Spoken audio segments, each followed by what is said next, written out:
Diaries of a Madman. By What Must I Do? Chapter 51. Fuck Appaloosa. Also, more cheeselegs. Why are we going to Appaloosa again? I asked Twilight. We were already on the train, of course, so it was a little bit late to go back, but it still would be a nice thing to hear. It's Applejack's tree's birthday. First, that's retarded. Second, that's seriously retarded. Third, I don't care about a fucking tree. I meant we as in me and Taya. Why are we going? You're going because Taya's going. Taya's going because her teacher is going. Several spells work differently in different biomes. It's important that she learn now what kind of differences to expect. I fucking hate deserts, I muttered, looking back out the window. Approximately 3 people were happy that we were on the way to some no-account town in the middle of the terribly named Mild West. Applejack, who was going to see a lot of family. Spike, because we were going back to a desert-type area with a group of buffalo that revere dragons. And Twilight, because she's a bitch that likes seeing me suffer. Wait, no, because she gets to teach Taya. That's definitely what I was supposed to write. Anyway, Appaloosa. For those that don't know, not that there will be any, given no one is supposed to read this, fuck you, Celestia. Appaloosa is a small town or whatever that was thrown up in the middle of a place it wasn't supposed to be. Buffalo territories surround it. Buffalo are like the Native Americans of my world if all the lies the Native Americans made up about their culture was true. So basically, stereotypical ones. The buffalo got all uppity about their land being stolen or some shit.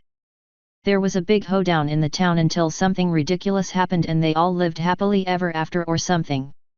So, you know, not how I would have solved it. I was predicting a long week of boredom and waking up too early. From what Twilight told me, there weren't that many Pegasi there, though. I might be able to just find a cloud or something and sleep up there without risking anyone busting that cloud out from under me. Or if all else failed, I could do like I did in Twilight's library and move a cloud into a building for a permanent cloud bed. Those things are fucking comfortable, man. We were almost there when I asked Twilight why I was going, so it was hardly any surprise when we arrived less than an hour later. I stood and slung the axe over my shoulder. I didn't really want to bring it, but Twilight insisted. Apparently I'm supposed to have it on me at all times when I'm away from my home base or some stupid shit like that. It didn't make any sense to me, but then the antiquated laws Twilight digs up rarely do.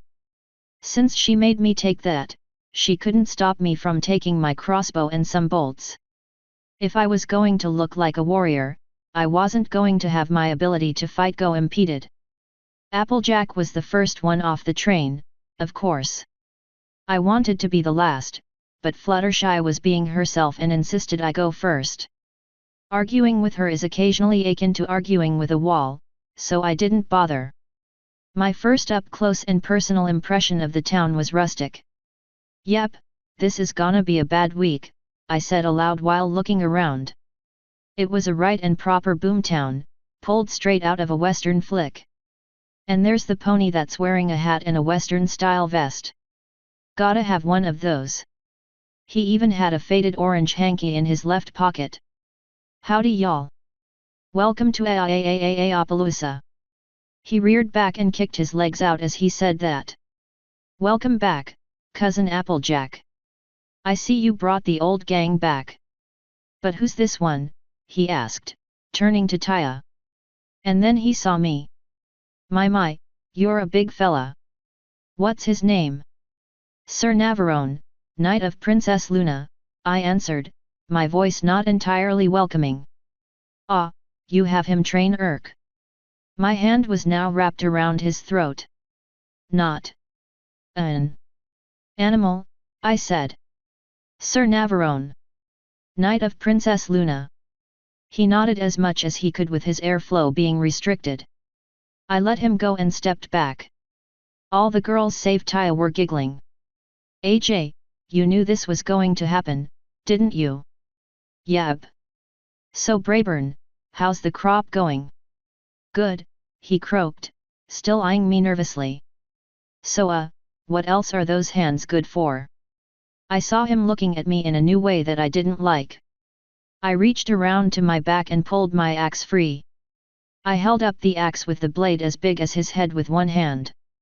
And what exactly are you implying, Brayburn? I coldly asked. He turned beet red. Nothing. Nothing at all. The girls were giggling again. How about I show you around town? To make up for offending you.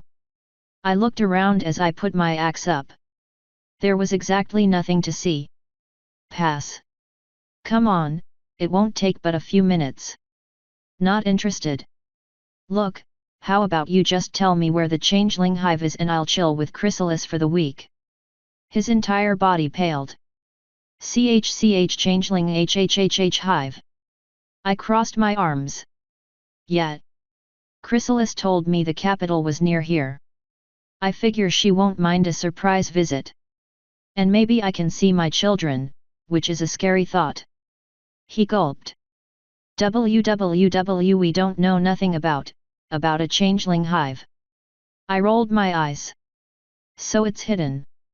Great. Spread the word around town that Navarone is interested in going. The changeling agents she has here will either find me or get word back to her. He seemed to grow more and more scared at each word. Twilight pulled me back with magic. Don't worry about him, Brayburn, she said. He just doesn't like deserts. Don't let him spook you. Brayburn let off a nervous laugh. If you say so, Miss Twilight. He turned back to me. So are you sure about that tour? Yes, I'm quite sure. He sighed and shook his head. You're the only pony ever come through here that didn't want to take it. And I'm also not a pony, so your record is clean. He blinked. Oh yeah. Then he remembered Taya. So, little miss, what about you? Are you interested in seeing the sights? No. He jerked back a bit. Really? You don't want to see the square dancing area? Or the memorial? Or the horse-drawn carriages? Not really. Oh posh. Rarity said in her stern voice. You've made Taya so reluctant to do anything interesting, Nav. No, she answered. He made me reluctant to do things I don't want to do. Rarity rolled her eyes. Then he made you not like things that sound fun. She turned to Brayburn. I would love to take the tour of the town again, dear.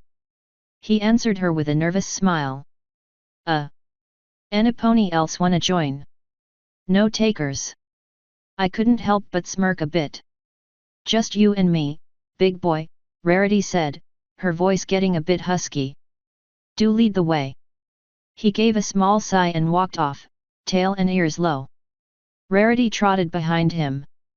I turned to the girls. So she knows he's gay, right? Nope, AJ answered. So what was that about changelings? Chrysalis told me their capital was near here. I figured the locals would know. If they don't, one of the changeling agents posing as ponies would. What changeling agents? Rainbow Dash asked. I thought we kicked them all out. You kicked the ones out of Canterlot. But I read a copy of the Peace Treaty and the Alliance Treaty. There was nothing about removing agents in either one. And you just know Chrysalis is going to have agents here. Twilight hummed. I was working on a spell that would enable me to detect changelings. It eliminates their disguise and makes it so that they can't change for an hour. No need, I answered. She trains her agents well, but they grow lax in Ponylands because you guys are terrible at noticing obvious things. We're being watched by one right now. They all looked around. Fluttershy was swiveling her head like mad.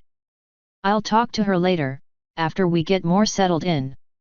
If you're so sure she's an agent, why would she be willing to talk to you about anything that might break her cover? Twilight asked. Because they know me and I know some things to say to hopefully get them to talk to me. I shrugged. Nothing much to it. You could just stay here and not go to that nasty ol cave. Pinky said. Would you deny me a chance to see an old friend, Pinky? I thought you cared more than that. Well. Can I come, then? Chrissy was my friend too. Pinky, don't lie to yourself. You know she despised all of you.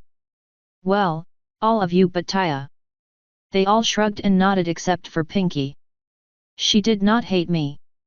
She went to my party, after all. Because I asked her to. The only reason she even allowed your presence near her was because I suggested it. I looked around the town again. Now, where are we staying? The girls brushed past me. You woulda known that if you took the tour, Rainbow said. Or, you know, one of you could be a good friend and tell me, I commented as Taya and I began following. We could, but where's the fun in that? AJ asked. Spike, you're on my side, right? Sure. That's a plus, at least. So, where are we headed? He shrugged. I dunno.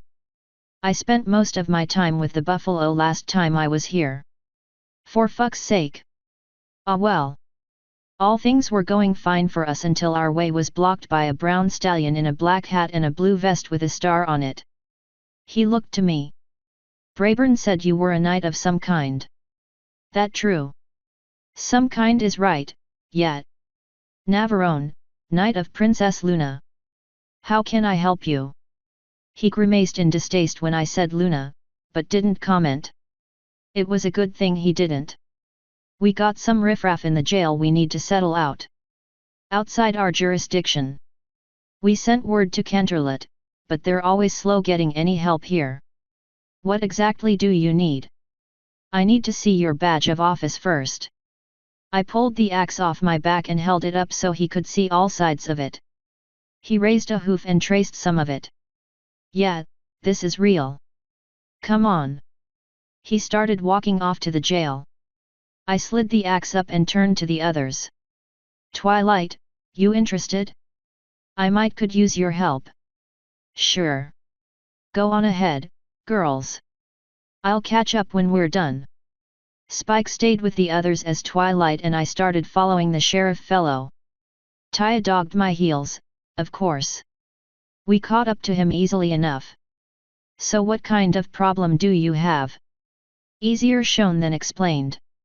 And it'll make more sense when you see it anyway. None of us said anything to that. We reached the sheriff's office in silence. He led the way in and closed the door behind us. The cells were empty. He saw me looking and said, we keep prisoners of their nature elsewhere. Not that we get many, of course. He walked to the side of the building and pulled a rug up.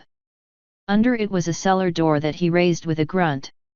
It hit the other side of the floor with a thud that shook the building. We followed him into the depths.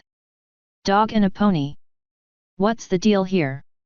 How can you even see them? He asked. He reached up and pulled something, flicking on a light. Magic EY, the blood drained from my face. Fido, I whispered. The dog looked up from where he had jerked his head away when the lights turned on. I was already back upstairs, in the sheriff's office. I had my hand on a desk, trying to steady my breathing. Taya was at my side almost as soon as I got upstairs, hugging me. Twilight and the sheriff didn't take that long to come up, either. And just what in Tartarus was that? The sheriff demanded. We have history, I responded. It's best he not see me. Bring the pony up here. I'll talk to him. I don't want to let either one of them out of their cell until you hear their story. The dog attacked the pony, screaming changeling. The pony fought back in ways it shouldn't have been able to. Am I close? He blinked. Dead on. How did you know? I straightened, turning to lean against the desk. I told you, the dog and I have a history. Bring the pony to me. Tell him the paramour of Chrysalis is upstairs. Paramour of who? That doesn't make any sense. Paramour of Chrysalis. Tell him that and bring him up here. He shook his head. You're the knight. But if he tries to escape, you better not let him get away. He went downstairs. Twilight turned to me. Nav, you look like you saw a ghost. What kind of history do you and that diamond dog have? Let me just say that it's worse than you could possibly imagine. You don't need to know anything more than that. Taya said, you should tell her. I can't. Celestia told me not to. And since when did you follow any of her orders? Taya asked, starting to get a bit angry. When I started agreeing with some of them. No pony should know the blackness that lives in the heart of man. I have my own heart of darkness. I didn't even have to go to the Congo to get it. The sheriff came back up the stairs, leading a placid-looking pony behind him. The pony walked up to me and looked me over. When he was satisfied, he knelt to one knee, changing to his natural shape. Hero, he said as he lowered his head. The sheriff was shitting bricks at this point. But, you've lived here for years. Rise, changeling, I said. I'm no lord to be bowed to. It stood, looking at me with expressionless blue eyes. Did you provoke the dog? No, hero. We heard about their defeat and knew any remnants would be heading toward the hive. Our job was to watch so we could alert our guards if they tried coming through the pony town. I was not as careful as I should have been. My laxity cost me my disguise and perhaps my life. What is he talking about? The sheriff demanded. That dog put 2 ponies in the hospital trying to get to this thing. What is going on? I sighed. That dog is a refugee that despises changelings. That's all you need to know. I turned back to the changeling. There's at least one more agent here, a female. Turn back to your shape, lead me to her, and tell her to go get Chrysalis, some of her guards, and a cage large enough and strong enough to hold Fido. You can't do that, the sheriff yelled. I looked at him. And why not? He attacked a citizen of another nation that happened to be here. It is only fair that he be judged by the courts of the nation of the citizen he attempted to murder.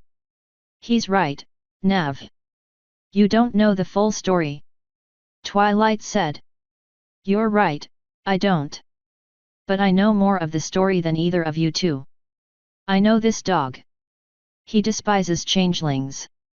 If we give him to any court in Equestria, they'll probably let him go so he can try again. The changelings will know exactly what to do with him. And what, Twilight asked with disgust, is that? Taya and I shared a short look before I turned back to Twilight. You don't want to know. The changeling had already turned back into the pony, complete with Western-style clothes. We'll be back in half an hour, I said. The sheriff blocked our path. I can't just let you wander around town like that, he growled.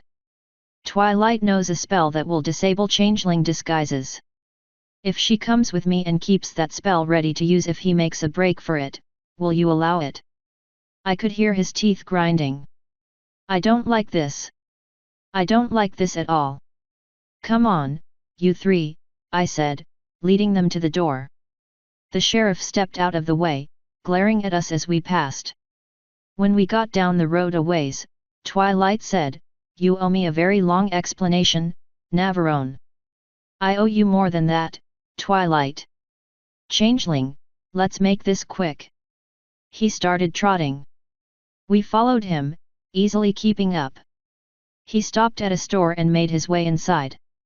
We followed. The mare that was watching me before was at the counter, wiping it down with a rag. She forced a smile when she saw us. How can I help you? Intelligentsia, sentient, drone, the male changeling said. Egg, larva, foal. I've been exposed, the male changeling said. Hero needs the queen, guards, and a cage to fit the dog. He smiled darkly. Tell them to bring a muzzle. The female took a look at me. She nodded. Hero. With that, she changed into an eagle and shot out an open window. The male changeling walked over to the door and flipped the sign from open to closed. With that, we went back to the sheriff's office. The sheriff sighed in relief when we stepped inside.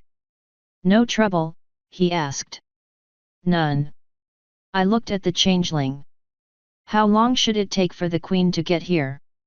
"If she leaves as soon as she gets the message, 3 hours. The cage will take longer, but she might not bother with that." "Oh yeah, I forgot she had some interesting abilities." "So why does he call you hero?" the sheriff asked. "Good question, actually. Why do you call me hero?" The changeling looked to me. "You saved our queen and our existence. You are the hero of the changelings." The sheriff sighed, walking over to a couch behind the desk. "Sounds like a tale. Apparently we got some time. You go right on ahead and tell it." "It's pretty simple. When the queen attacked Canterlot, I helped stop her. Celestia was about to banish her to Tartarus, but I stopped her too. Then I did my best to get Chrysalis accepted by some of the more important ponies. I also found them a good food source." "Oh come on. You can make it more interesting than that." "Details, Sir Knight." I rolled my eyes and plopped down on the couch on the other side of the desk. Taya hopped on my lap a moment later. The sheriff raised an eyebrow but didn't say anything. "I suppose the best place to start is the party at Maris. I don't much care for explaining my feats to people. Occasionally they hear them and expect me to be some kind of hero or something. I'm just lucky, stupid, and really, really smart. I know those two conflict, but you can be smart and stupid at the same time. The luck thing, though, that's the real kicker." Either way, he kept me talking for a good little while. And thus my fame grew again, though honestly I don't know how they hadn't even heard of my existence by then. This place was way the hell out and away from the rest of Equestria, but still. We were disturbed near the end of my tale by someone bursting through the door. "Sheriff, monsters are approaching." We all jerked up. "What kinda monsters?" the sheriff demanded. "Black, holes all in their body, fangs, bug-shaped ponies." "The changelings are here," I said. "About time." "Sheriff, go calm your people down. We'll be out momentarily." He sighed. "All right. If any of the princess's agents show up and get mad about what you did, you are getting the flak for this, not me." "Flak? How do ponies know what that is?" Either way, he left the building with the random intruding pony in tow. I turned to Twilight. "You should go and make sure your friends are calm and not trying to attack Chrysalis, if she actually came in person." She looked at the changeling in our presence nervously before turning back to me. "Don't go anywhere without me," she said before teleporting away. "The fuck does that mean?" "She wants to visit a changeling hive," Taya answered. "I don't know why." "Because she's fucking Twilight." I turned to the changeling.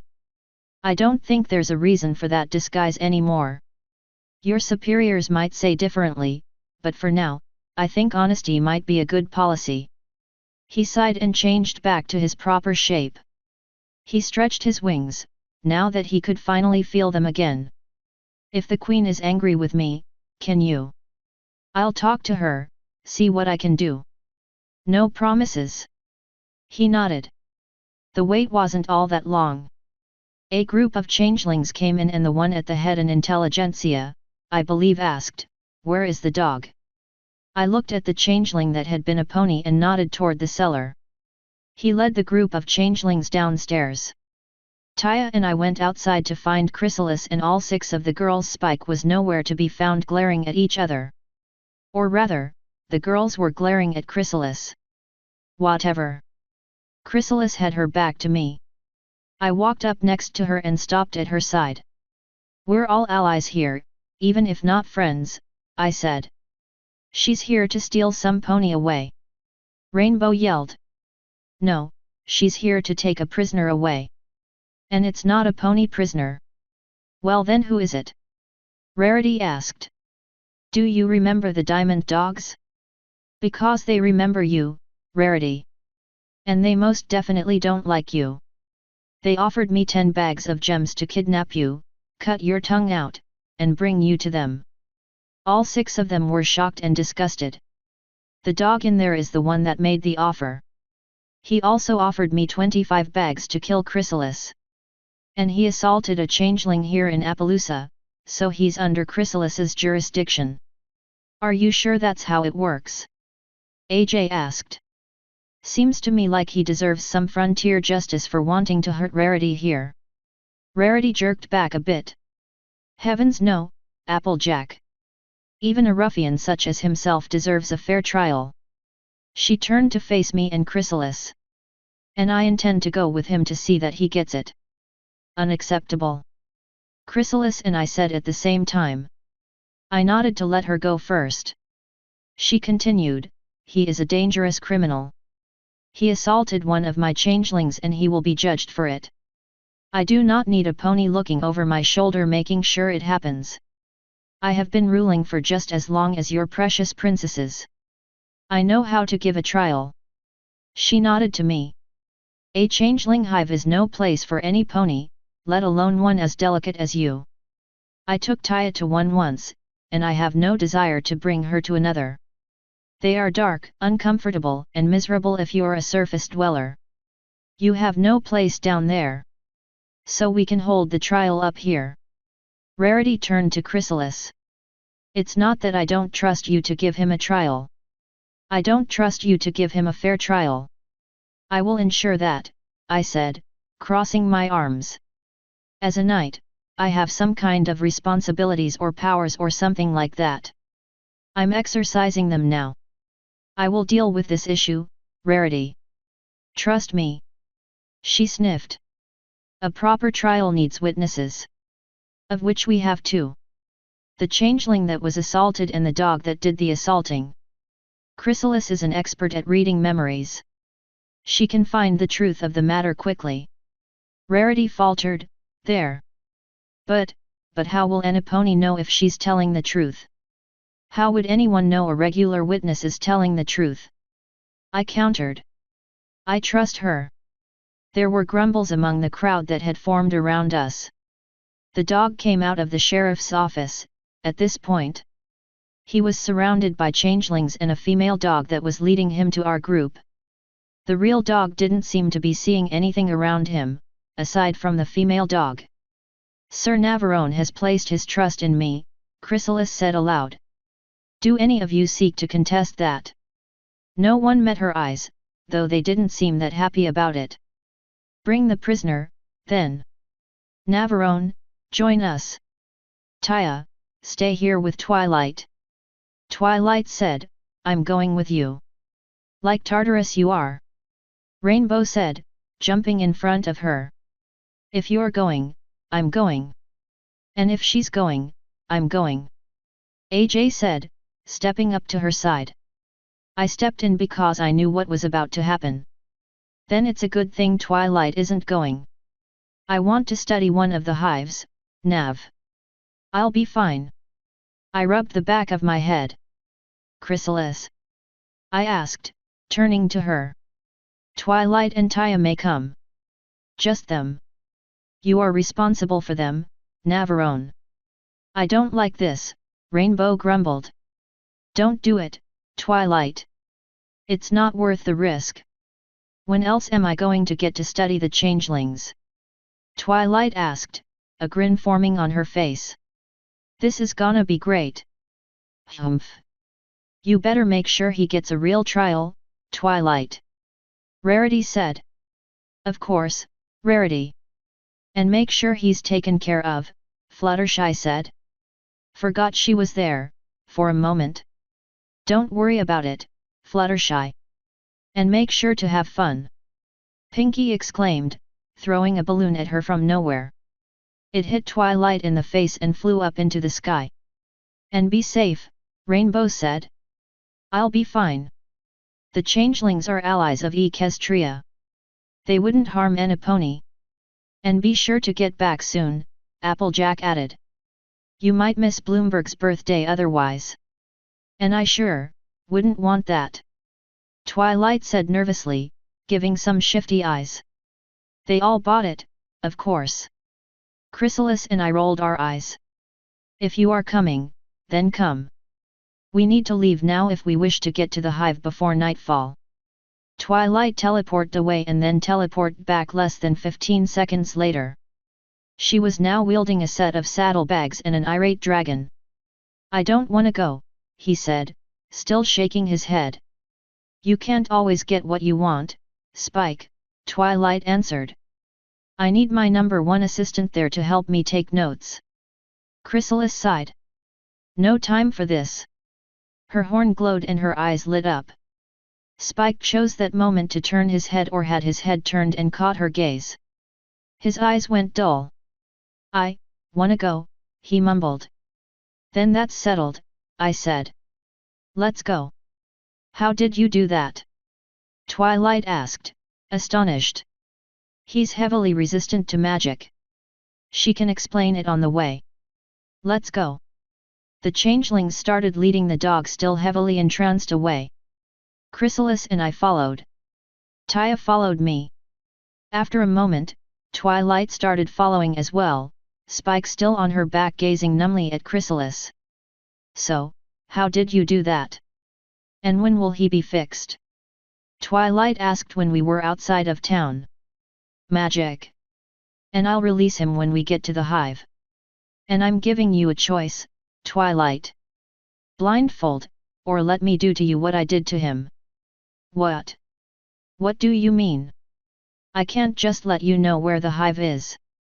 Sure, Celestia knows, but I don't want just Annaponi knowing. But its location is pivotal to my understanding of how you live. If you're near a river. Twilight, give it up. She's not going to let you get anywhere near that place without making sure you can't remember where it is. Ugh, fine. I'll take a blindfold. You better not let me trip on anything, Nav.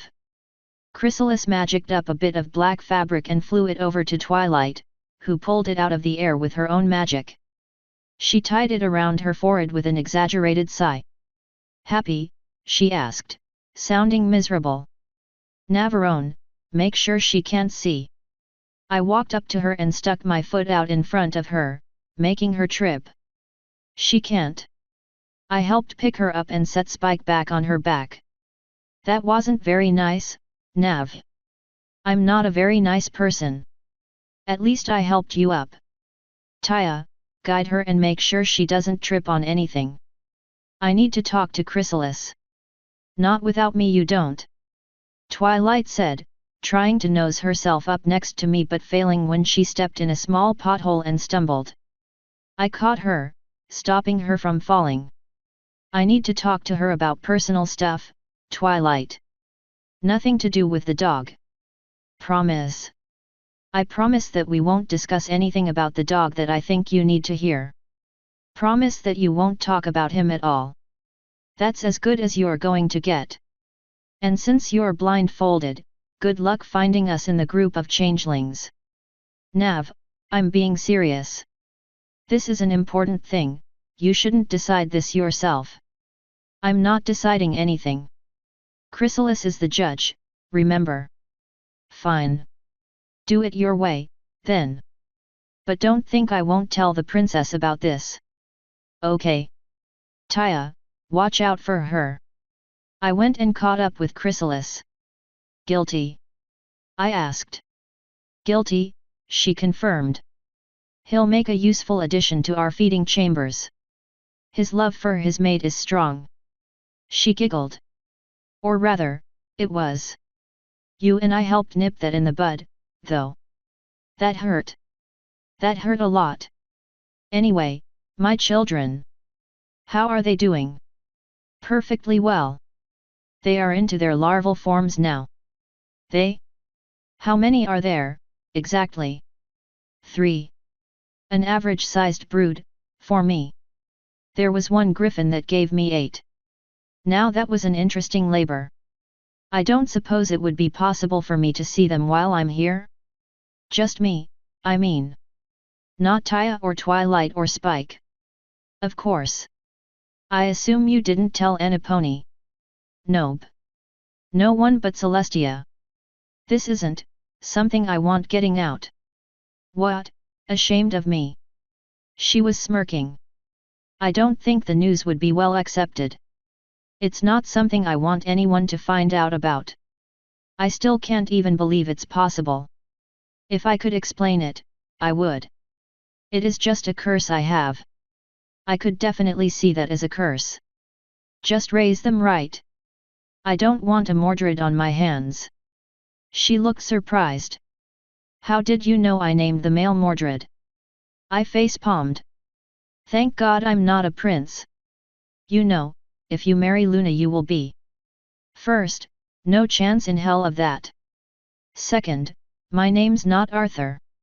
As long as he doesn't show up at my doorstep in 20 years demanding his birthright, I'll be happy.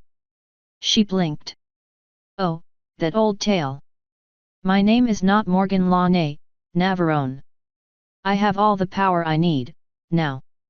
We walked in silence for a moment. Although I can give you children, Nav.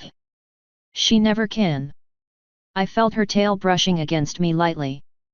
Luna went full fucking psycho on me, so she isn't even an option anymore. Assuming you have a way to avoid pregnancies in the future, I'll happily fuck you silly when we get some free time. My, what brought this happy little change? From the way she described it, you two were practically soulmates. Not quite. We were adults about it, thankfully. There were a few tears shed, I believe, but she handled it well enough. Ooh, so you're free. I felt her tail actually wrap around me, now. She pulled me a bit closer. Something like that, yeah. I set a hand on her side and gently rubbed her carapace. We'll have time for fun later. Or I could take you right here and now. I don't think you could resist me long. Why do I always find myself surrounded by dangerous women who want me? Because you wouldn't settle for all the safe mares that wanted you. Or maybe you just like to live on the edge. Either way, I'm not complaining. And I don't hear you complaining either. You know my past, or at least a bit of it. I've gotten well used to not being in control. Oh yes, and how fun it is when you're not. Lord, I don't even want to think about it. I'm still tapped out from Luna's estrus. That was fucking hell. Chrysalis recoiled a bit. You voluntarily sat through her estrus? You must not know your history. That's what killed it for me. She went too far. I actually sprinted out of her fucking room. She nodded. Yes, I remember hearing horror stories about her estrus. It is no surprise to me you could not last. There is no shame in it. Yeah, I'm not ashamed at all. It was terrible. But enough about it. What can I expect from this hive? More. Everything that was in the other hive and some. And there are a few electric lights. Not many, but we have some. That's good to hear. So will Twilight actually be able to see? A little. There is enough light for outlines, at least. Good. Now, can you make us invisible? What? Why? We're being followed. I want to make sure we lose them by the time we turn to throw off the people in town from thinking your hive is this way. Followed? Followed by who? Rainbow Dash and Applejack. I have a better idea. We can't hurt them. Troops, attend me. All the changelings turned to her. We are being followed.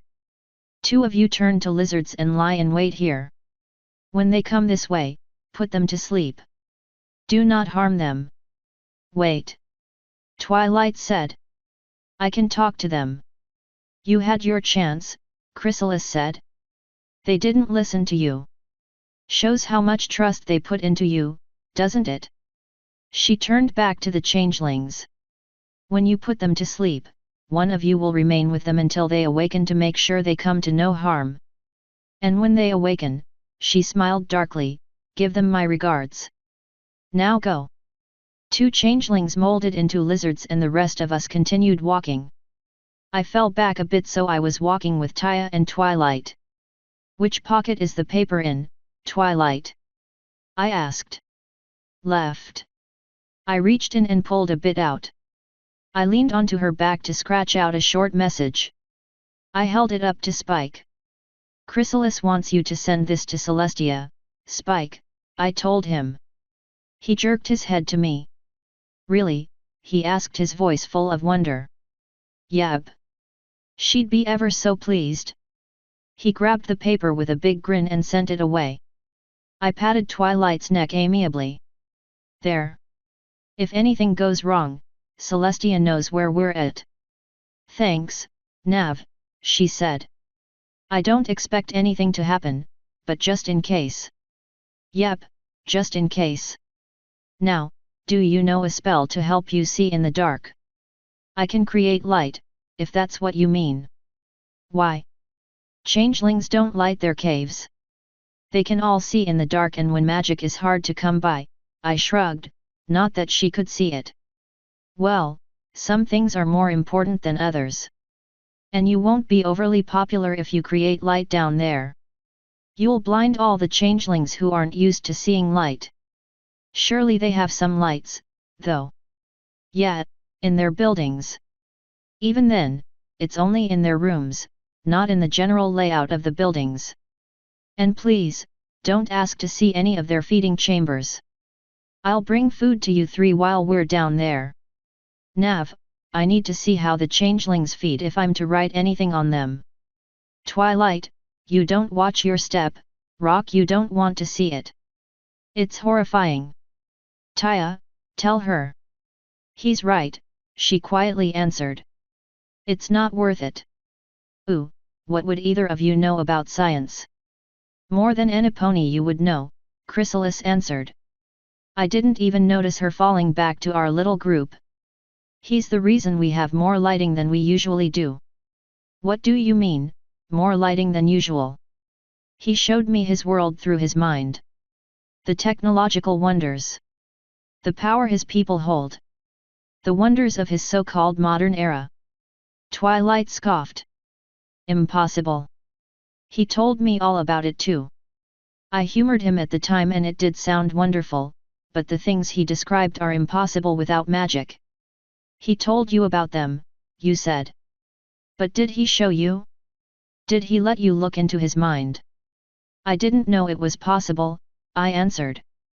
And Twilight never offered. I wouldn't have agreed, either way. It isn't legal to do for any pony not in the guard. Twilight said. It isn't? I asked. I looked to Taya and picked her up. How did you know that spell? I whispered. I saw shining armor use it on you 3 times. I figured it out from there, she quietly answered. Don't use it on anyone else. And hope that Diamond Tiara doesn't figure out that's what you did to her. Yes, Daddy. I set her back down. I'm going to regret opening this conversation up, but what are the differences in changeling magic and unicorn magic? I asked. Style, Chrysalis answered. We do things differently than the ponies. That's the only difference. Are you sure? Twilight asked. I remember, she blushed lightly. I remember seeing your spell in Navarone's mind. It looked very different from the others, but it had the same effect. That's what different style does, Chrysalis answered in a long-suffering tone. It makes the same spells look and cast differently. How do you know so much about unicorn magic, anyway? Twilight asked. Because I helped invent the spells, you twit. And before you ask, no, I won't explain that. I have been alive longer than Celestia. I know a thing or two. But... Spike, take note. I reached over and poked him. He's pretty out of it, Twilight. It'll have to wait. I could practically hear her teeth grinding. Fine, she forced out, her voice dripping with venom. If you helped invent the spells, she said in a tone that was now full of sarcasm, why would you change the style? We didn't. ponies did. You use your magic more than we do, thus your styles evolve more and more as you have differing teachers. You have more spells than we do now, and we do not have another star swirl to aid us. We make do with what we can loot, what we can steal, and what we can pick from the minds of the unicorns that we capture. You know, I'm sure Princess Celestia would send you some top magic teachers if you asked. I sighed as Chrysalis huffed. And be forced to give even more concessions to that, princess of yours? I do not want any ponies in my cities at all, especially those high and mighty university professors. I have agents in the university at Canterlot, even now. They always talk of the arrogance the professors display in the face of the best and brightest Equestria has to offer. I will not listen to them berate and belittle my changelings for living in squalor when squalor is all we have in which to live. Then why not send some of your more gifted changelings to the university? Chrysalis smiled. I have. They don't look like changelings, of course. Did you not listen to me mention my agents? I thought you meant they were, other kinds of personnel. I smirked. What, just because they're black they have to be janitors? That's racist, Twilight. No, I didn't mean wait, what? Nat, I'm just fucking with you. I know what you meant. Chrysalis, continue. I'm done, actually, unless any of you has a question. Sure, I'll bite, I said. How do you get your hair to do that thing with the holes? She ran a hoof through her mane. Skill, mixed with a bit of magic. She shrugged. I could probably do something similar to your mane, if you let it loose. Nat, I'm good. I would like to see it loose, though. I reached around and pulled the rubber band out and shook my head a bit, trying not to throw sweat everywhere even if it was February, we were still in a desert. My grey hair flew everywhere. Getting about time to cut it, I said, pulling it away from my face. Her horn lit up and I felt some of it lift. Interesting, she whispered. Full of muted life. This is no ordinary mane. Correct. I'm fucking Samson. I don't know who that is, she said, still toying lightly with my hair. Old story from my world. Not important. Cut my hair and I'll be weak, I believe. I'm not going to let Chrysalis be my Delilah. This is all a mess, Navarone, she finally pronounced. I suggest you find some pony to help you deal with this. I'll think about it. No, I won't. No, you won't, Twilight said. I'll be sure to tell Rarity about the Queen's suggestion. Now that's just cruel, I commented as I put my hair back up. Cruel, but necessary, Chrysalis said. Something must be done with that mess. Most changelings do not have hair, so there are none that specialize in dealing with it. If there were, you would have it fixed at the hive. Speaking of the hive, how much longer until we get there? She looked around. Another 2 hours. For you. I will meet you when you arrive. Honor guard, fall in. With that, she flared her wings and took to the sky. A cotter of changelings followed her and formed up around her as they flew away. Our number now had around 7 changelings, me, Twilight, Spike, Taya, and the dog. So. Navarone. Tell me what happened with this dog, Twilight said. I already told you, I can't.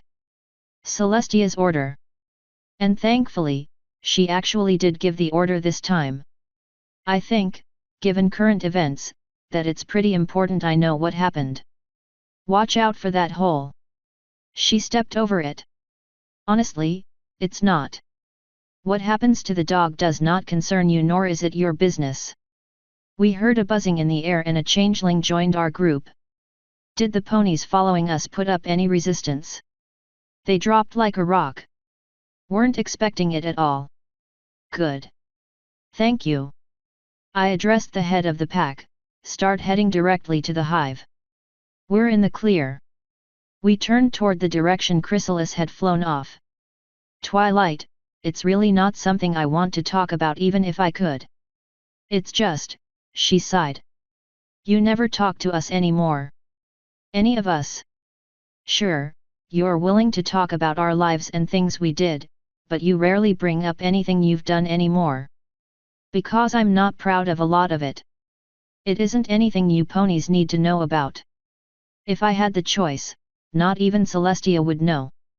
Besides, I don't like talking about myself. Never have. But you don't mind talking to others about themselves.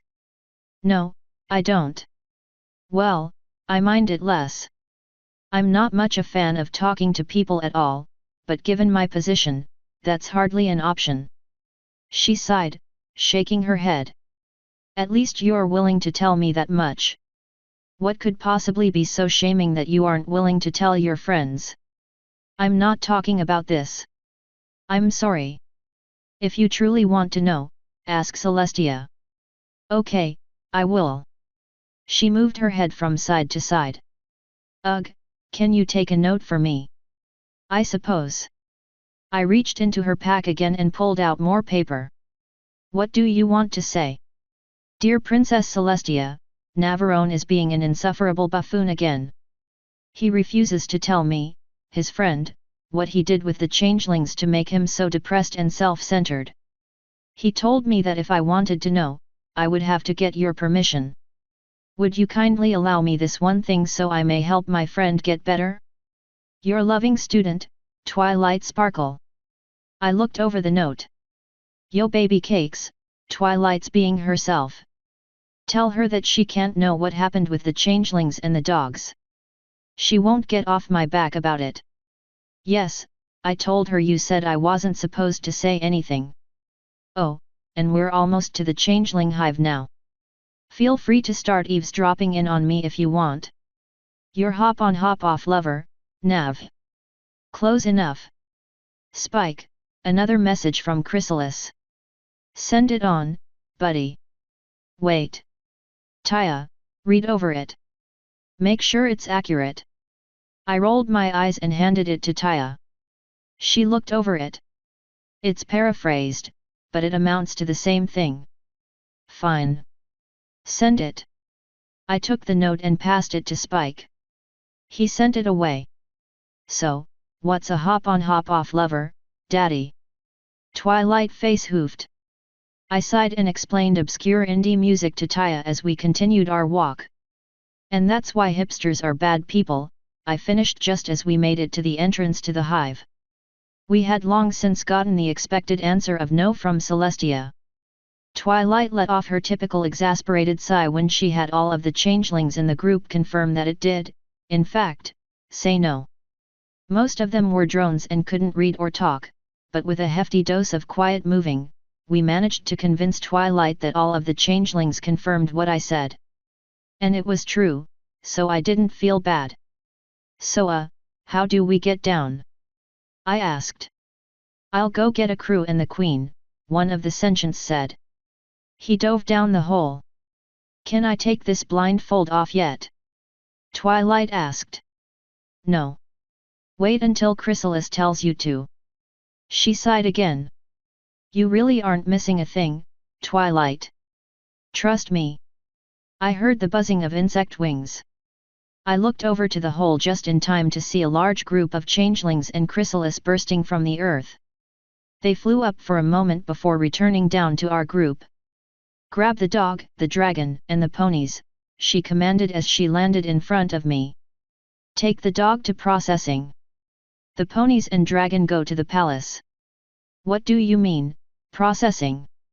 Twilight demanded. That is none of your business. Changelings were already moving to grab everyone mentioned. Don't worry, Taya. You'll be fine, I told her. I know. It's a shame I wasn't strong enough to carry her for too long anymore. One of the changelings grabbed Spike and jumped into the hole. The ones carrying Taya followed. And then went Twilight, slightly panicking at having her feet off the ground. The dog went last. Soon, it was just me and Chrysalis at the top. Straight drop? I asked. Not this time. We've made some changes in our hives after the Diamond Dog episode. Follow closely. I ran a finger down her side. Given who I'm following, that doesn't seem like such a bad thing. She smirked. It is just us two up here. I don't know if the others would mind if we took our time. I smiled and jumped in. A moment later, she followed me. I let her zip ahead, since I didn't know the way. We took a few twists and turns and one ridiculously sharp angle before we made it to the cavern, where I found myself stopping short.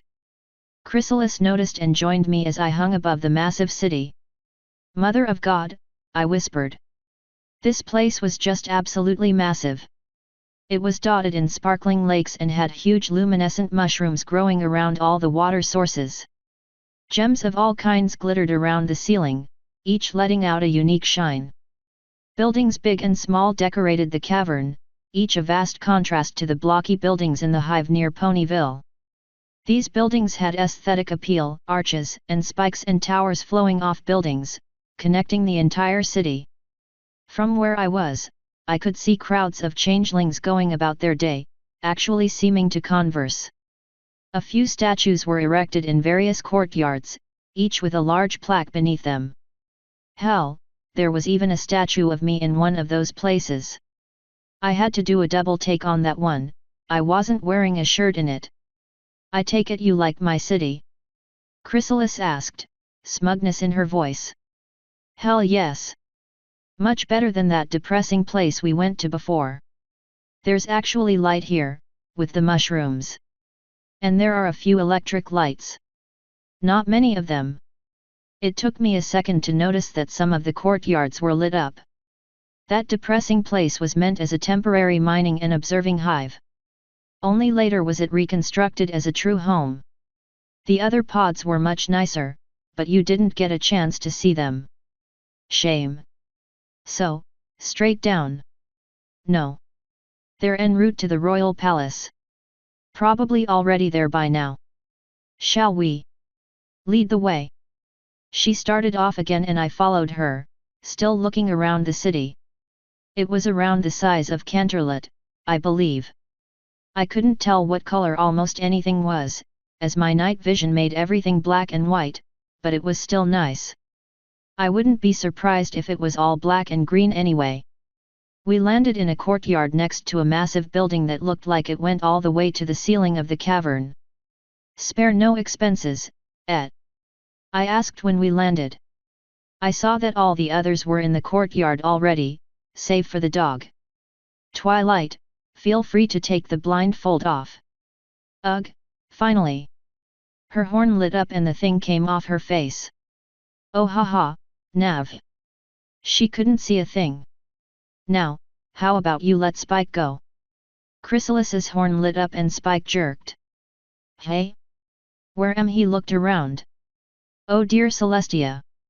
This place. Island. Awesome. He hopped off Twilight's back and ran over to the statue. Spike?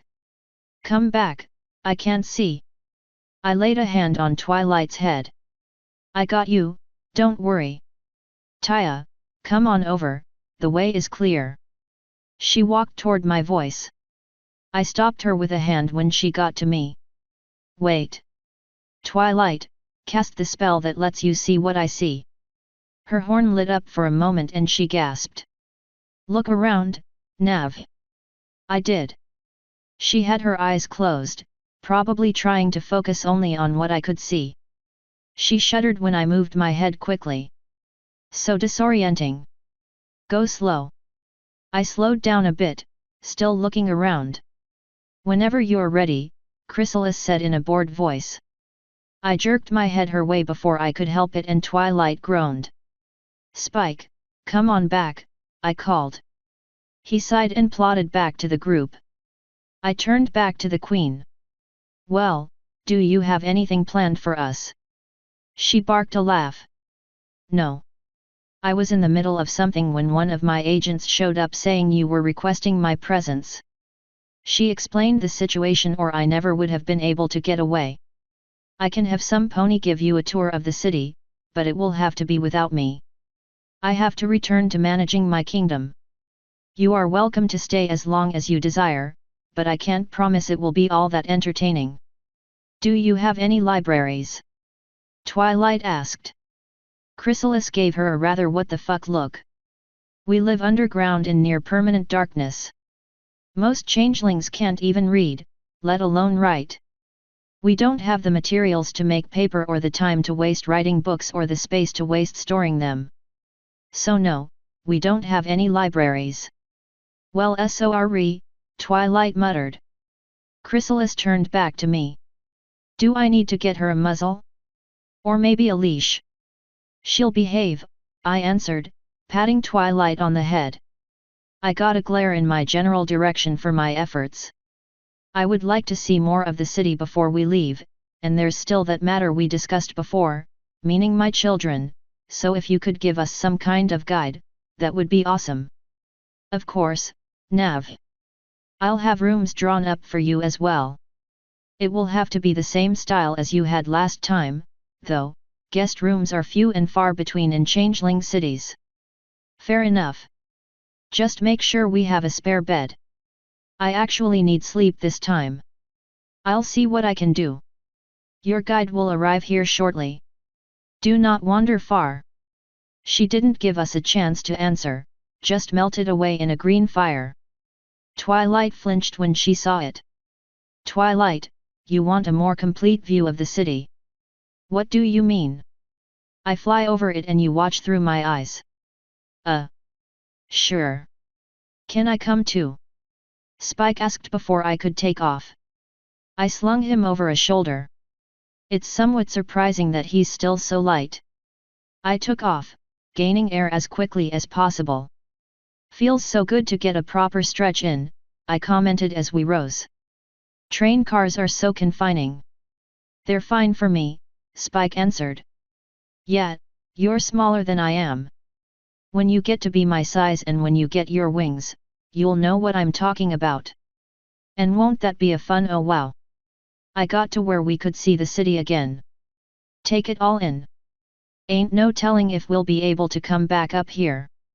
I cast my gaze around, trying to give Twilight as much of a view as possible. This place is so cool. How long do we get to stay here? Few days at the most. I know I'm welcome to fucking move here. I pointed my statue out to him. The changelings quite like me. Is that you? Yep. I had no idea they were building that, but there it is. Apparently I'm a hero here. Well, you're a hero in Equestria too, but you don't have any statues. Yeah, but there are plenty of other heroes in Equestria, of several races. Here, they don't have nearly as many. And I'm the only one here with a statue that isn't a changeling. He looked around and saw that it was true. I hope the changelings here don't treat me any differently than the ones at the other hive. How did they treat you? With indifference. It was nice. I think I'd rather be treated as a hero than indifferently. That's because you're not used to being treated as a freak. Remember Egypt? And then Israel. Oh yeah, before he could say anything else, I let my wings furl a bit and dove down, holding onto him tightly. I caught myself from hitting the ground a few feet above Twilight and lowered myself to the ground gently. Spike hopped down with a clicking of clawed feet on stone. Get a good view? I asked. She magically shoved paper and a quill in Spike's hands. Yes. Now, take note, she droned on about something or another. I didn't pay attention enough to remember what she said. I want to say she was winding down when the guide got there half an hour later, but it sounded like she was just getting started. Spike had already gone through several papers, each magically dried and carefully pressed into Twilight's saddlebags. I don't know why she has such an insatiable urge to study every little thing, but I suppose that's just who she is. I had to poke her a few times to get her attention to tell her the guide was here. Given that she couldn't see him, I could understand that, but still. Wait. Taya said they had glowing eyes. So I guess Twilight really is just bad at noticing things when she gets like that. So, what can we expect from the tour? I asked the guide. I couldn't tell if it was a girl or a guy and I really didn't care. You can expect to be shown the hive, it answered in a voice feminine enough for me to assume it was a chick. Well, that was a useless answer. Lead the way. Ask a stupid question and you'll get a stupid answer, Nav, the guide answered. Doppel. The very same. What, can't you tell? No. All you changelings look the same to me. Pheromones. She nodded. That's how we tell each other apart. Spike, write that down. Twilight interjected. Pharaoh. How do you even spell that? Twilight gave an exasperated groan and used her magic to rip the paper out of Spike's hands. She thrust it at me and apparently used my eyes to hold the quill so she could write the word with magic. She then pushed it back at him. You could use Spike for that. I tried. You're less resistant to magic than he is. Now. Doppel, what can you tell me about the pheromones? Doppel gave Twilight an incredulous look. They exist. We use them as identifiers. What more do you want? Is it a smell? A feeling? Do you have a sense beyond the normal 5? How do you detect them? What's a smell? I said, you ever been near a body after it's been sitting out for too long and it's rotting? Yet. Did you feel something in your nose that was unpleasant? No. Nothing different about a rotting body than a live one, other than us not being able to use the rotting ones for food. Interesting, Twilight muttered. Spike, write that down. Changelings have no sense of smell. Doppel turned to me. So what's a smell? It's a sensation in your nose when you detect airborne something that's something. Can we get on with the tour? She rolled her eyes. Fine, if we must. Do you want to see anything in particular before we do get started? Nav's statue. Spike said. I really don't know if I want to get up close and personal with that thing, I commented. Twilight smirked. What, afraid of getting too much attention from all the adoring fans that notice you look very similar to the statue? Doppel, will that be a problem? You'll get more attention here than you will at Epsilon, but that's not saying much. Changelings are, for the most part, pragmatic and down to earth. Most of us don't hero worship. Most. She grinned. You'll be fine. I'll be sure to throw the statue on the list of things to show you. Now come on, this is a big city. She started leading us into a corridor. So why haven't we seen any other changelings yet? Twilight asked. Because this is a courtyard in the royal palace. Not many changelings come here. We don't have many guards or a large standing army since we have so few enemies or predators underground. The only hives with large military presences are to the north, near the Griffin territories. And there's no crime? Twilight asked. None. Ever. That's impossible. Even Canterlot has some crime. Then I guess that's something we have up on ponies, Doppel answered in a smug voice. Think about it, Twilight, I said. Any criminal in a place like this is probably going to be found nearly instantly. And if they identify each other with pheromones, there's probably no way to block them. It's likely that a crime scene would be hot for days after the crime happened. Crime can't really exist in an environment like that. So you think it's more a physical impossibility rather than a cultural difference? Twilight asked. I wouldn't say impossibility. And I'm sure culture would play a big part in it as well. Why would they need to steal if all they need to survive is emotion and they don't have any strong desires? A drone doesn't have many thoughts beyond do what I'm told. Intelligentsia have no need for crime, since they're well provided for anyway. Sentients are the only ones that might need to do something illegal, but when you were raised with the singular motive of serving the hive, you wouldn't know that crime is ever an option. Sounds interesting, Twilight said. Spike, write that down. He looked at her with a funny look before he remembered that she couldn't see it. I don't know how to spell several of those words.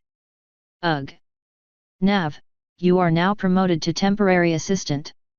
Pass. You know I can't write without something hard to write on. I don't know how Spike does it. By not writing too hard, he answered. That and the paper she gets is usually pretty thick. Whatever. Either way, I can't write your notes for you yet, but I can use your eyes to do it. Whatever floats your boat. Just know that I'm going to be checking out the sights. Not every day that we get to be the first ever extra changeling race allowed peacefully into their capital.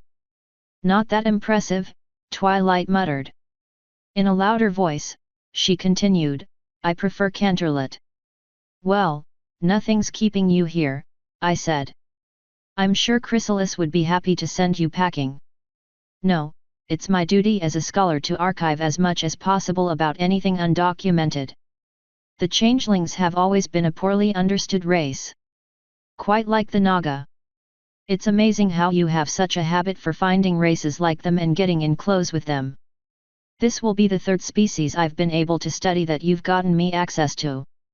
Cats and Naga being the other two, of course. Look.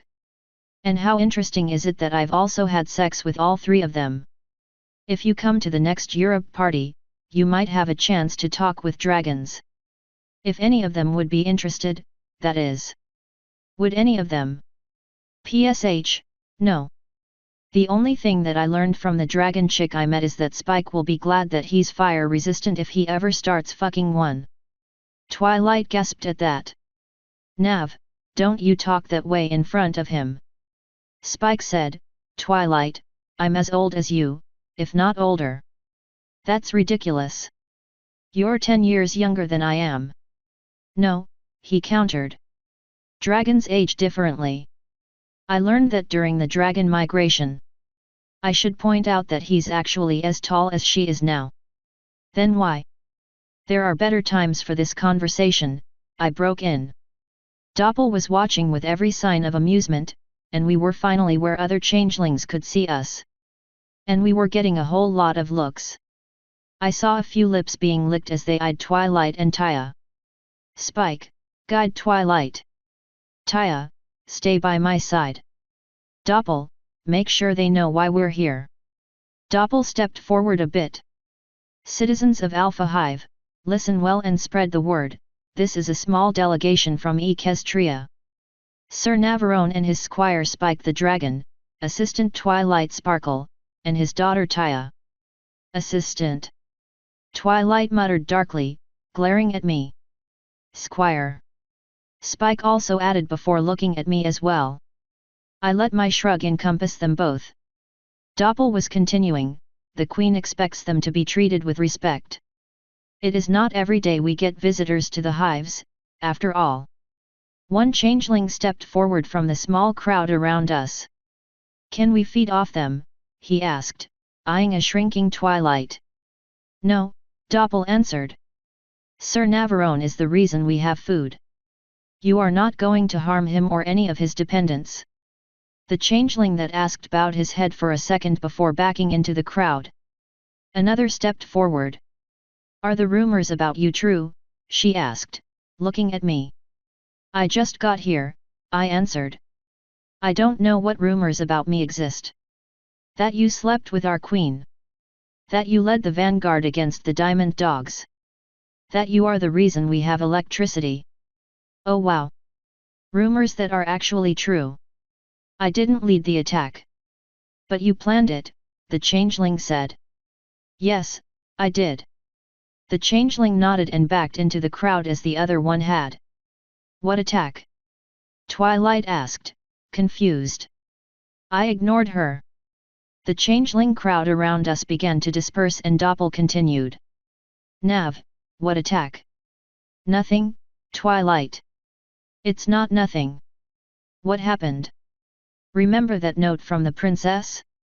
I am not allowed to discuss it. You just did, with that changeling. What Celestia ordered was that I not explain to those I am not comfortable explaining it to.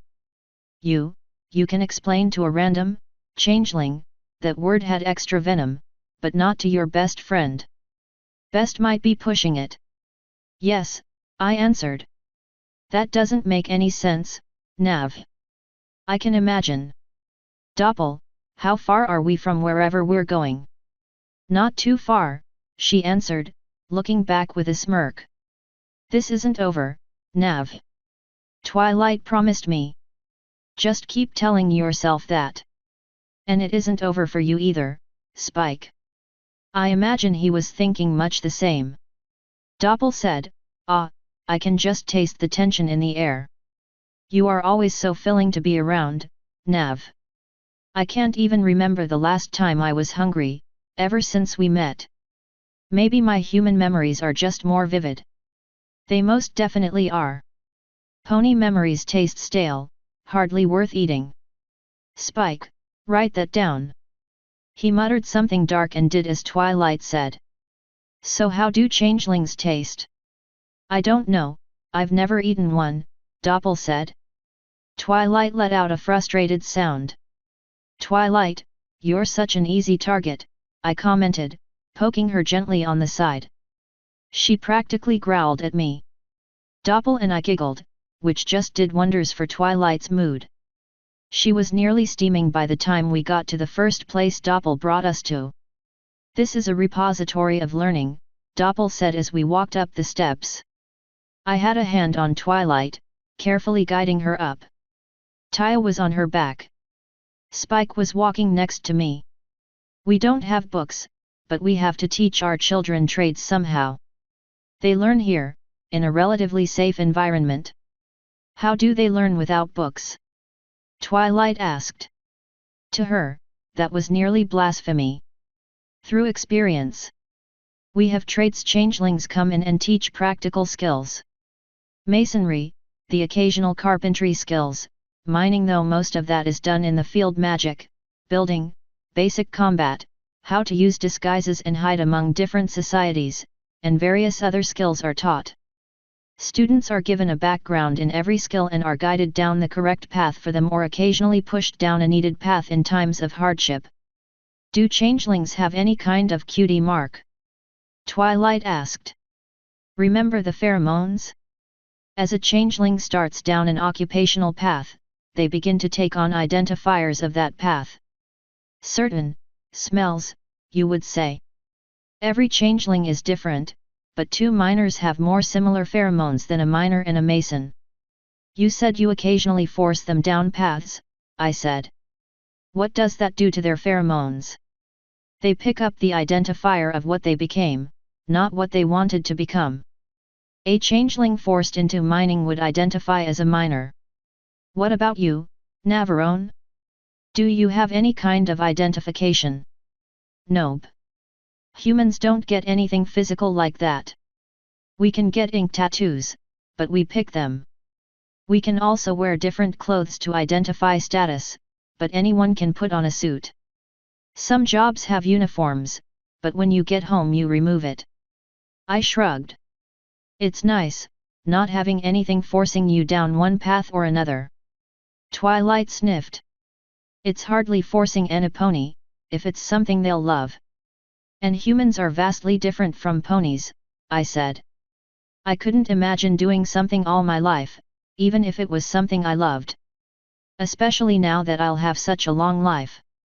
Sounds to me like you're just afraid of commitment, Twilight slyly commented. How long is this fucking staircase? I asked, getting tired of this. Well, it would help if you two had been walking instead of talking, Spike said. He was standing at the top, a few steps ahead of us. His hands were on his hips and he was glaring back at us. Doppel just giggled as she walked up to the columns aligning the front of the building. I guided Twilight up the rest of the way and looked back down. There weren't even 10 steps behind us. What the fuck? I just shook my head as Taya hopped down and we began following Doppel again.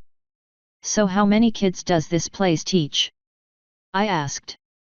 There aren't any goats in the hive, Doppel answered. How many fucking changelings, then? None of our teachers have sex with the students. Fine, fuck it. I didn't care anyway. All of the foals of the hive come here, Nav, she said. This building is large. We won't visit all of it. Queen Chrysalis just mentioned that your friend likes magic, so I thought I would show her one of our magic classes. One of the teachers might be there, even if none of the students are. Why not just come back when there are students learning? Twilight asked. We might. But now you know where the building is, and can come back whenever you desire.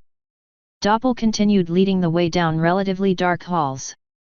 The inside of this building reminded me of the office building thing we entered in the hive near Ponyville. Twilight tried looking in some of the open doors, but wasn't able to see anything but the occasional set of glowing eyes watching us. I saw a few smaller changelings with the regular-sized ones. I assumed they were students staying behind to talk with their teachers.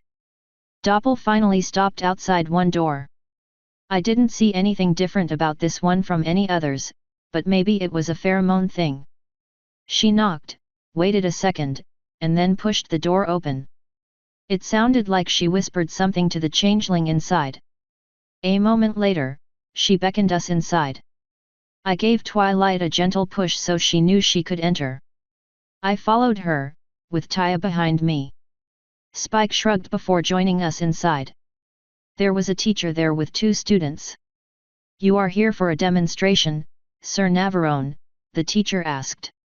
If it wouldn't be too much trouble, I answered. Would you mind if we lit the room up a bit? My friend is less able to see in the dark than I. The teacher looked to Twilight. Why would you even enter these caves without being able to see? To learn. And I didn't think it would be that much of a problem. He shook his head. Create light if you must. It would be interesting to see how a unicorn did it. Her horn lit up and a small globe of light lifted from it and settled near the center of the room. Twilight looked around, finally able to see. A few tables, a small dueling range, a few crystals. She turned back to the teacher. How do you teach without any kind of paper? Or proper tools? You don't even have. What? The teacher was giving Doppelin. Are you fucking kidding me? Look. He turned back to Twilight. We teach practical magic. Not many changelings are able to use spells. For those that can, we don't teach wasteful practices such as those you use. We need to conserve their energy as much as possible so they can benefit our society rather than hinder it by using more resources. Twilight looked aghast. Wasteful? I'll have you know that I performed that spell flawlessly. The teacher stomped a hoof down and turned to one of his students. Show her. Twilight's light turned sickly green. I blinked and watched the student harder. Her horn was barely letting off any light at all.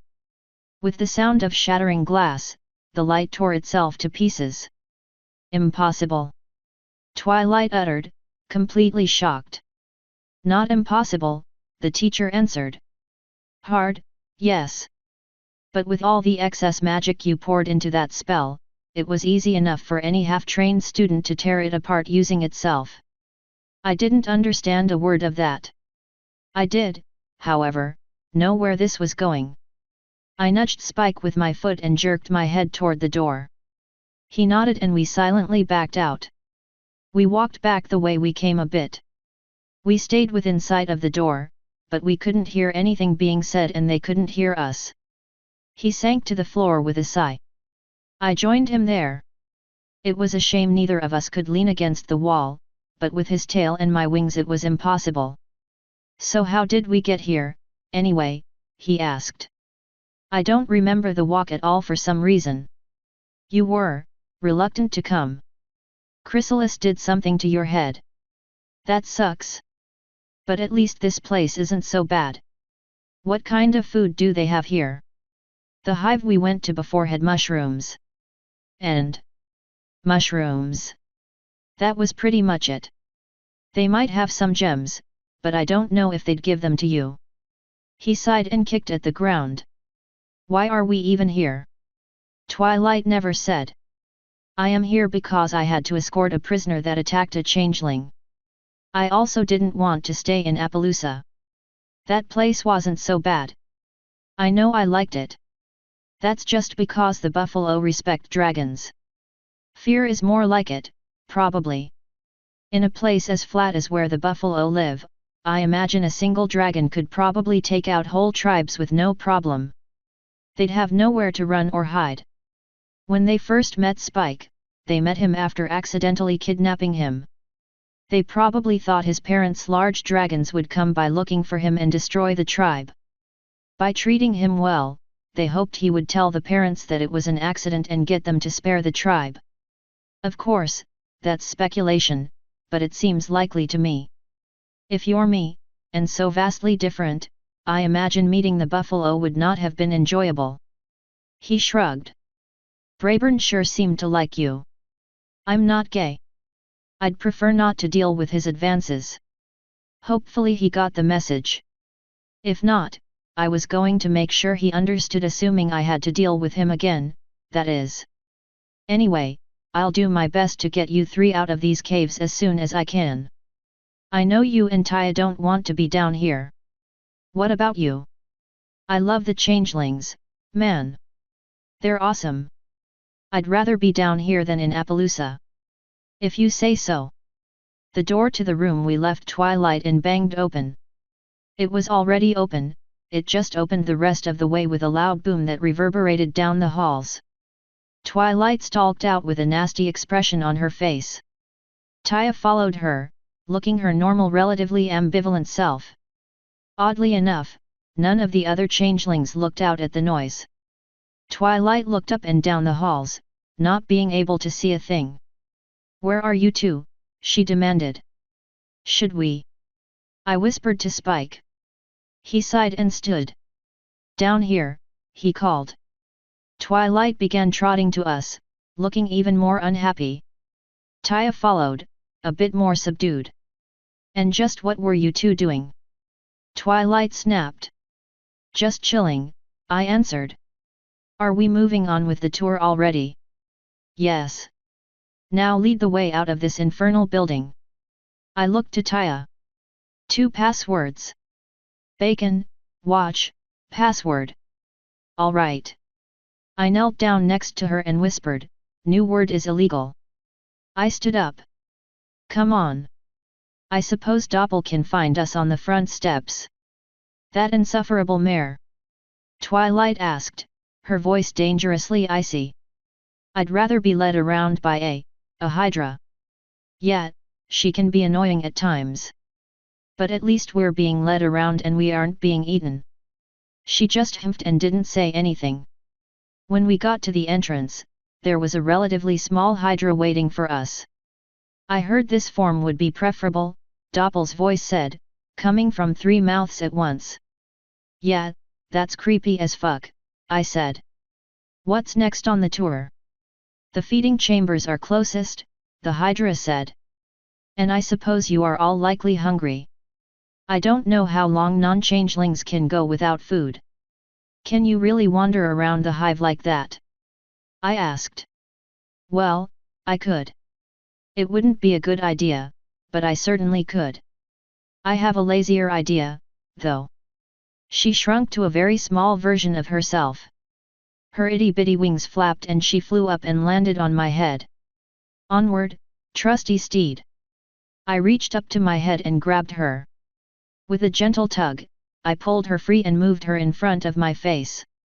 "What was that?" She smiled sheepishly. Please." I set her back on my head and she casually sprawled all over it. "Now then, shall we?" Twilight didn't look overly amused at her antics. I lifted Taya up to put on Twilight's back, but a purple light shone in front of Twilight and she began walking down the stairs. I set Taya down with a shrug. "Next time, make it a red light," I said when we were at the bottom. "That screws with night vision considerably less." She humphed again. "Just because you aren't as good at magic as you thought is no reason to act like a bitch. Use it as motivation to get better or something." I think she actually growled at me. I smiled and patted her on the head before walking on down the path.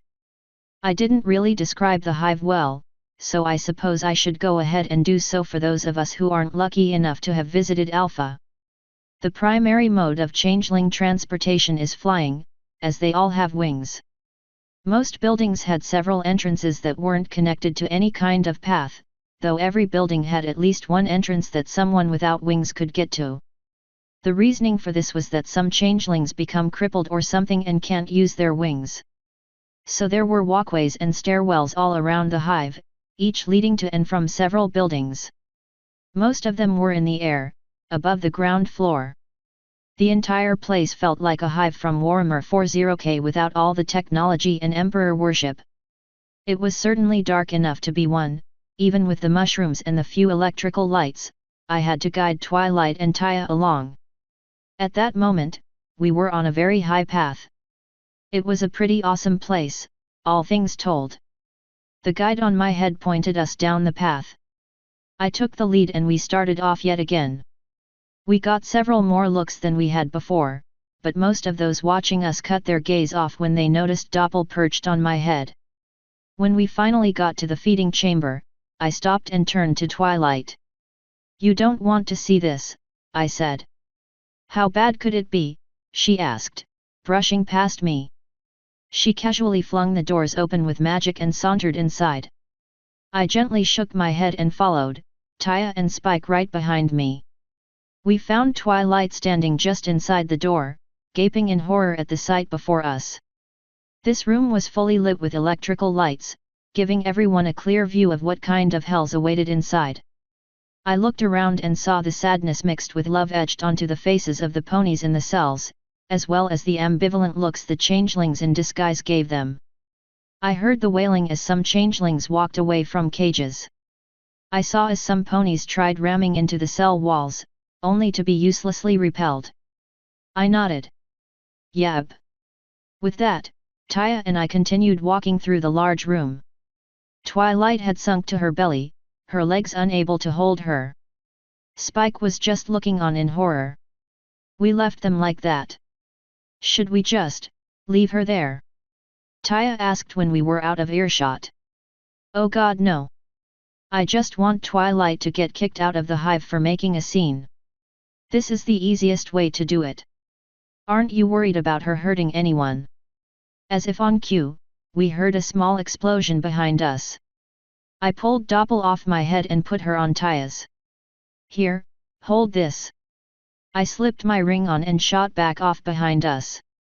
Twilight was shooting fire at one of the cells, trying to melt the lock. I saw part of the floor was blackened where she had tried to explode it already.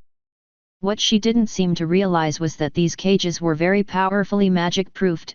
After all, they have to keep violently in love unicorns inside. All the changelings in the room were rushing away, those that weren't already outside.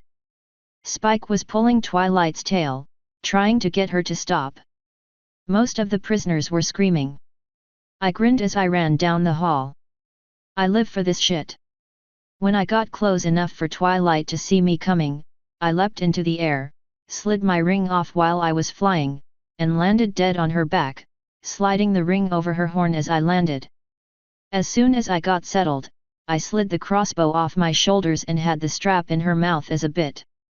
I pulled her head back as she tried to fight. That caused her to rear back to try to knock me off, but Twilight never really was much of a physical pony. I had her under control in less than a minute. And she was pissed. I could practically feel the waves of anger dripping off her. Spike had backed away, he was so afraid. Now, when I take this bit out of your mouth, what are you going to do? I wasn't really expecting an answer. She is going to thank me for my benevolence and give my people an apology, Chrysalis's voice said as she serenely walked up to our group, glaring at Twilight. I give the ponies one chance to send me a visitor, and this is what happens. How disappointing. She looked up to me, her eyes softening. Thank you for stopping her, Nav. Once again, you have my thanks. Her glare returned as she looked back down to Twilight. Well. I let the bit slide out. You're a monster. Evil. How could you do this to any pony? Because we need to eat. Because your princess deemed the crimes these ponies committed worth giving them to us. Because their cries of suffering amuse me. Yes, to you I am evil. You could even call me a monster. But I don't care. You are no longer welcome in my caves, Twilight Sparkle. Twilight stomped a hoof down. I refuse to leave any pony like this. If you want me gone, you'll have to force me out. Chrysalis's gaze moved to Spike. You. Send a message to your princess. Detail what happened. Let us ask her opinion, shall we? Twilight turned to Spike. Do it. We both know the princess couldn't have allowed this. She then turned her head back to look at me. And get off me. Coulda said please, I muttered as I slipped off her. She didn't say anything to that, which was probably a good thing. Spike finished writing his note and blew it away. A moment later, we received a reply. Twilight ripped it from his hands with a hoof, somehow, and quickly read over it. Her face fell before turning bright red, her anger returning. Princess, how could you? She whispered. Chrysalis used magic to tug the paper from Twilight's hoof. She read over it with a triumphant grin. She looked up to Twilight. It's a good thing you didn't unpack. She turned to Doppel. Go get some drones. They will take Twilight Sparkle back to the surface and you will lead them to that no-account pony town. Doppel bowed and cantered off, finally returning to her normal size. What about me? Spike asked. You are welcome to stay or leave. Same for you, child, she said to Taya. Taya needs to stay with her teacher. Might as well get something done this week. Spike, that's your call. I'm not leaving Spike down here. Twilight said, finally coming to her senses. I looked at her and raised an eyebrow before turning to him. Spike. As cool as this place is, I think I'd prefer Appaloosa. I shrugged. Your choice. I'll stay down here for a little while. I have business to take care of. And what kind of business could you possibly have? Twilight demanded. Chrysalis hemmed. The dog, perhaps, she answered. Or did you forget what happened with him in your haste to assault my changelings? I didn't. You did, Chrysalis butt in. At least one injury was reported. And we still haven't perfected feeding times yet, so several changelings will have their meal times delayed now. We usually do our best to give our prisoners at least 8 hours of sleep, and their sleep schedules will be affected. For this one action, you have injured at least one changeling, delayed the schedules of several more, and put a large dent on the hive's efficiency. All because you could not control yourself. And Celestia spoke so highly of you back when I was in Canterlot. She must be so disappointed. Twilight flinched at that. If there was anything she hated, it was disappointing Celestia. I don't know why, I mean, I've gotten fairly used to that. Maybe I don't care as much because to me she's more of a friend than a mentor/mother figure/teacher/goddess. Although now that I think about it, I'm pretty sure I saw Twilight's mother at the wedding. But Twilight slumped, trying to find words. How can I make it right? By leaving my hive. As if on cue, we heard the buzzing of changeling wings. Chrysalis turned to them. Remove these 3, she commanded. I pulled the ring off Twilight's horn as the changelings surrounded her. Be safe, Taya, I said as 2 of them gently lifted her. She silently waved as they took her away. I saw a few tears dropping from Twilight as some of them flew her away.